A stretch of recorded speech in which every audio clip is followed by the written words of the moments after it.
You weren't meant to feel this disconnected. Somewhere deep inside, you already know this, even if you can't quite explain where the feeling comes from.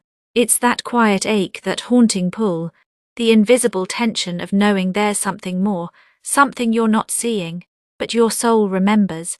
It's the discomfort of living a life that feels too small for who you truly are. And this is where the great forgetting begins.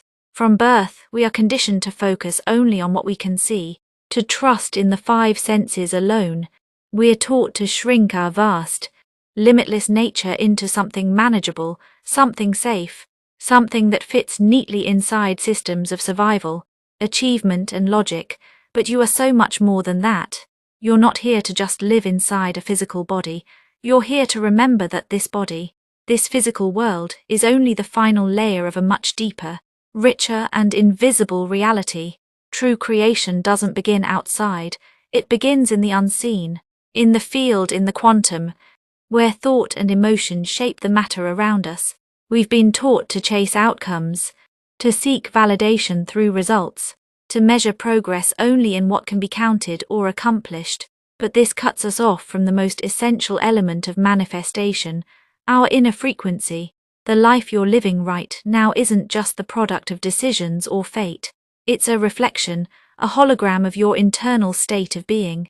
Your thoughts, your emotions, your expectations, and even your unconscious beliefs are constantly emitting energy, and that energy is organizing the matter of your life, not symbolically, but literally. Quantum physics has already confirmed what we perceive as solid matter is actually just energy, collapsed into form by our observation, by our focus, by the frequency we hold. Reality doesn't just happen to you, it responds to you. It mirrors back what you are, not just what you want. Many people say, I tried to manifest, but it didn't work, almost always.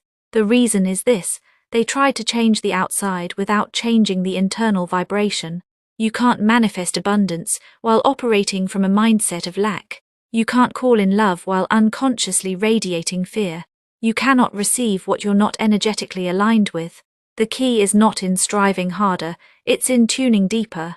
It's not about trying, it's about aligning. You don't manifest through words, you manifest through coherence, through being. That shift from wishing to embodying is what bridges the gap between desire and reality.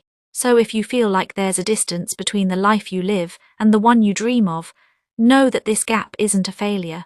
It's a doorway, a vibrational opening designed to wake you up.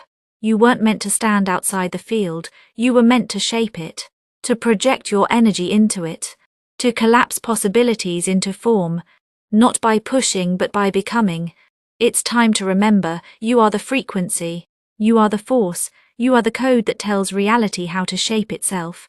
And now consider this: what if everything you've ever believed about your own mind is incomplete? You were told the mind lives in your head, locked inside the folds of your brain, but your mind isn't limited by your skull, it isn't local, and it isn't small. You're not thinking inside your brain. Your brain is simply tuning into thoughts that already exist, based on your vibrational frequency. Like a radio, it receives what matches your emotional signal. If you're tuned to fear, you'll miss the signal of abundance.